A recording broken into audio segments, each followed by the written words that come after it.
Ada tabut Sirajul Talibin bab ilmu dia sampaikan, baru sampaikan adab. Ada tabut kitab Ihya Ulumuddin Fontan ila babul ilmi, baru sampaikan akhlak-akhlak yang lebih tinggi. Maka itu membuktikan salah satu sarana jalan tanya untuk beradab, berakhlak dengan akhlaknya Rasulullah, itulah butuh katanya kepada ilmu. Baik pegah-pegah urung kata akhlak mihana ilmu.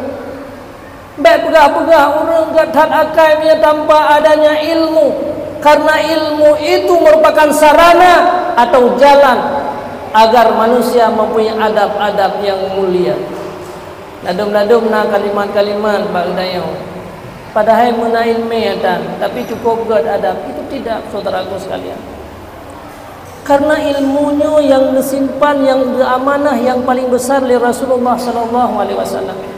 Menyangkutannya tak baca kitab-kitab tasawuf, nyo lagi kitab Sirajul Talibin, kita baca kitab Ihya Ulumuddin yang seluruh isi-isi kitabnya mengajarkan tentang akhlak-akhlak manusia. Yang semua kitab-kitab yang dikarang oleh Imam Al-Ghazali mengajarkan dalam tasawufnya bagaimana adab-adab kitanya, adab wateka dengan waktu, adab dengan manusia, adab dengan Allah. Tapi semua kitab-kitab itu didahulukan dengan kata-kata ilmu.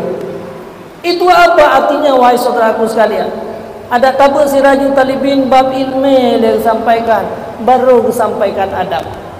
Ada tabut kitab Ihya Ulumuddin Fontan ila babul ilmi, baru sampaikan akhlak-akhlak yang lebih tinggi. Maka itu membuktikan salah satu sarana jalan tanya untuk beradab, berakhlak dengan akhlaknya Rasulullah, itulah butuh katanya kepada ilmu. Makanya wahai saudaraku sekalian, untuk jaga ahli ilmunya anak muda, hana mandu-mandu manusia yang dicipta di atas dunianya, yang dipersiap oleh Allah untuk menjadi ahli-ahli syurga. Hana mandu-mandu manusia yang menghirup udara dunianya, mereka dipersiapkan oleh Allah untuk menjadi manusia-manusia yang bahagia uruh akhirat. Yang pertama sekali memang iman dalam dada dayo, yang mentang dukna kelompok yang keluar daripada iman. Setelah iman yang dalam dada katanya, hansip dengan imannya untuk sukses bahagia. Hansip dengan imannya katanya untuk menjadi manusia-manusia yang selamat di uruh akhirat. Ladongna yang kepumadangan iman mentang dari bawaan mereka.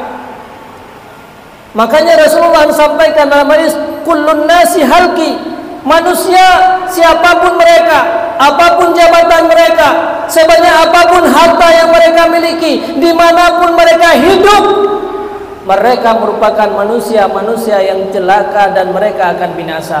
Illal mu'minin, tubit sabok kelompok yang urung-urung beriman. Tapi kan entnan nepiyo hadis dari Rasulullah, wa kullul mu'minina halki, semua orang-orang yang hidup dalam keadaan beriman, lahir daripada keluarga beriman, udah dalam lingkungan urung-urung beriman, urung syik beriman, keluarga beriman, bahkan keluarga ulama alam, orang yang mengajar agama, keluarga mereka, orang tua mereka, tapi mereka juga akan binasa, kata Rasulullah. Illal alimin, kecuali orang-orang yang dikaruniakan ilmu oleh Allah Subhanahu wa ta'ala.